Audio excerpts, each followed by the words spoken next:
Once upon a time, in a beautiful village in Ghana, there lived a couple, Mr. and Mrs. Asari.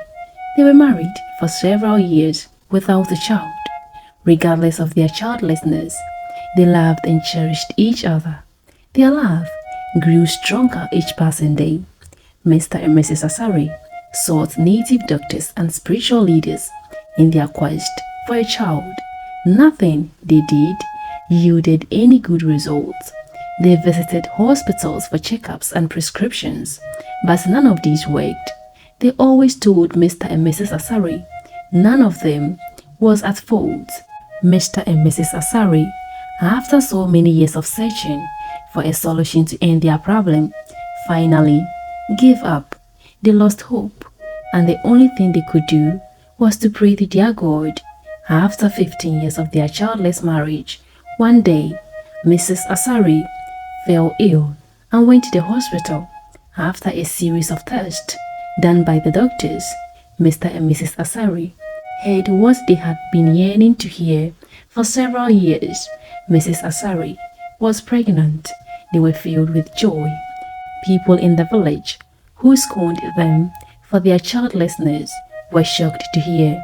They repented and joined them in their celebration. Mr. and Mrs. Asari thanked their God and encouraged each other to keep holding on to their faith. After 9 months, Mrs. Asari gave birth to a bouncing baby girl. They named her Sandra. Mr. and Mrs. Asari loved her with all their heart. They held onto her like an egg. As months and years passed, Sandra grew into a very beautiful young woman. Her beauty was always the talk in the village. Her beauty charmed all the young men to her. When she was passing by the village, everyone would stop working just to stare at Sandra's beauty. This made Sandra feel she was a god to be worshipped. She became so arrogant and disrespectful. Sandra saw herself as above anyone in the village. People in the village complained bitterly about her character. So many times, they had to report her atrocities to her parents, Mr. and Mrs. Asari. Pampered and found no fault in their child. They sometimes insulted people who came to them with issues regarding their daughter. They treated their only child like a queen. Sandra was being held like an egg in the house. Mr. and Mrs. Asari did not allow her to pick even a pin from the floor. They practically did everything for her. She did not know how to perform house chores, not even how to boil water.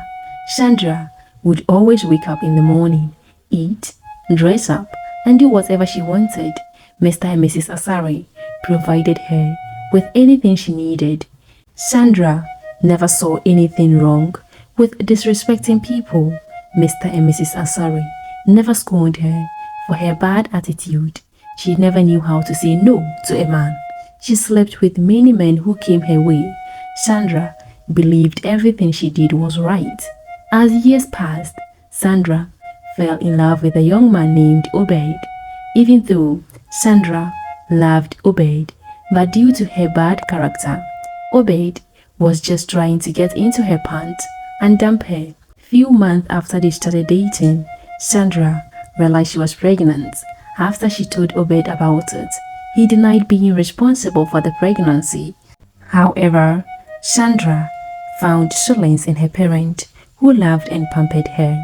9 months later, Sandra gave birth to a baby boy named Frank. Her parents catered for the child. Sandra was still heartbroken. She was not only heartbroken, the villagers mocked at her. Some others praised Obed for dumping her the way he did. The stigma was unbearable. She therefore decided to leave the village to the city where no one knew her story. Sandra left her child, Frank, under her parents' wing. Sandra, who knew no one in the city, getting a job was the hardest thing. She found a Kayayo group just at the station and joined. She worked with the Kayayo group for some months. Sandra, who knew not what was right and wrong, found a man called Master Aseda, who promised her a house and a better way. Sandra, without a clue of how the world treats people, accepted his proposal. She agreed to sleep with him. 3 months later, Sandra found out she was pregnant. Meanwhile, since the night Master Asida slept with her, she had never set her eyes on him again. Whenever she calls him, he gives a lot of excuses. One day, Sandra was able to reach him on the phone.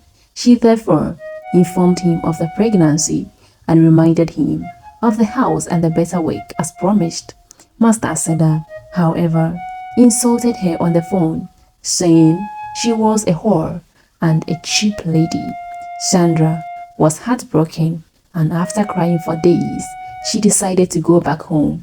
Mr. and Mrs. Asari, after hearing what Master Aseda had done to their only child, whom they cherished, went to the city. They searched everywhere, but there was no sign of Master Aseda. They finally came back home. Some months later, Sandra gave birth to her second child named Doris. Her parents did not cease loving her, even though sometimes life becomes hard. Sandra was still spoiled. She did not know the differences between good or bad. She did not know how to say no to men. She walked along the streets, disrespecting people and causing them harm. One day, Mr. and Mrs. Asari met an old woman who sat them down and advised them to learn how to raise a child. She said, even though they suffered before having a child, and it does not prevent them from scolding her whenever she was wrong, reinforcing her in some of her behaviors, teaching her to know good from bad, and raising her to fit in the society. After a long chat with the old woman, Mr. and Mrs. Asari decided to do the right thing and become good parents. However, nothing they said or did to Sandra changed her character. She was already grown and a mother as well. Mr. and Mrs. Asari tried scolding her on her bad behaviors and teaching her how to live her life in order to fit in the society. Sandra, however, sensed that her parents were referring to her as an idiot. When they scolded her, she always felt embarrassed. She always told her parents she was not a child. As years passed, Sandra saw her home as a hell to live in because everything she did was not right in the eyes of her parents anymore. She became uncomfortable staying in the house. One day, Sandra left Frank and Doris under the care of her parent. She told Mr. and Mrs. Asari that she feels she does not belong anywhere in the world. She could not fit in all aspects of life. She left the house to an unknown destination to start over again. Mr. and Mrs. Asari felt bad and blamed themselves for not being a good parent to her. Sandra left her parents' house and started a new life in the city. She found a small apartment. She started working as a waitress. She was determined to make a new life for herself and her children. At first, it was tough. She had to work long hours and take care of herself on her own, but she was determined to succeed. She started taking classes at night to improve her education and get a better job. As time went by, Sandra's life started to improve. She got a better job. She made new friends and started to enjoy her independence, but she still missed her parents and her children. However, she knew she had made the right decision. Meanwhile, Mr. and Mrs. Asari were heartbroken. They missed their daughter too. They tried to reach out to Sandra, but she was too proud to accept their help. One day, Mr. Asari fell ill. Mrs. Asari was devastated. She realized that she needed her daughter's help. She went to the city and found Sandra's apartment. She was surprised to see how well Sandra was doing. Mrs. Asari apologized for her past mistakes and asked for Sandra's forgiveness. Sandra was reluctant at first, but eventually she forgave her mother. They hugged each other tightly, and Mrs. Asari knew that everything was going to be okay. Sandra moved back to her parents' house. Mr. Asari recovered from his illness They reunited their family. They learned to appreciate each other and work together. Sandra realized that her parents were not perfect, but they loved her and wanted the best for her. She learned to forgive and understand them. Mr. and Mrs. Asari was happy again, and Sandra was grateful for her second chance.